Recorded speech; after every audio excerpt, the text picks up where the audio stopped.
అన్నిట్లలో సమీక్షించి తీసుకెళ్లి జిల్లా పరిషత్ నాయకుడికి చెప్పాలి. జిల్లా పరిషత్ నాయకుడు తీసుకెళ్లి రాష్ట్ర నాయకుడికి 3 నెలలకోసారి వీళ్ళు మీటింగ్ పెట్టాలి.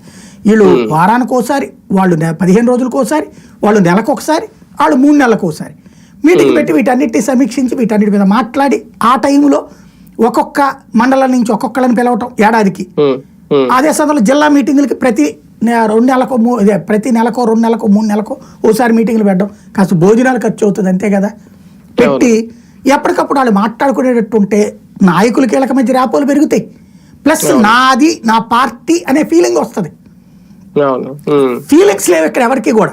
జగన్ అంటే అందరికీ అభిమానం ఉంది. గ్రౌండ్ లెవెల్లో వైసీపీకి బలం లేదని అనలేము. ఒకవేళ బూత్ లెవెల్ కమిటీలు లేకపోయినా ఏం లేకపోయినా అది జగన్ ఫోటో చూసో లేదంటే రాజశేఖర రెడ్డి గారిని చూసి ఆ బలం అయితే వచ్చింది. కానీ ఇప్పుడు ఈ కోఆర్డినేషన్ మిస్సింగ్ అనేది ఉంది చూసారు. ఆల్రెడీ కోఆర్డినేటర్లు వేసిన, ఎక్కడికెక్కడ మన ఇన్ఛార్జీలు పెట్టినా, ఏం చేసినా వీళ్ళ మధ్య మాత్రం ఈ సమన్వయం అనేది రావట్లేదు. బికాజ్ ఆఫ్ ఓన్లీ జగన్ వల్లేనా అది, లేదంటే సీనియర్ నాయకుల్లో కూడా ఆ లోపం ఉందా, సమన్వయం చేసుకోలేకపోతున్నారా? నేను చెప్తున్నది అదే. ఆర్గనైజేషన్ అనేది ఏర్పడితే ఆర్గనైజ్డ్ గా నడుస్తుంటే అసంతృప్తి పోతుంది.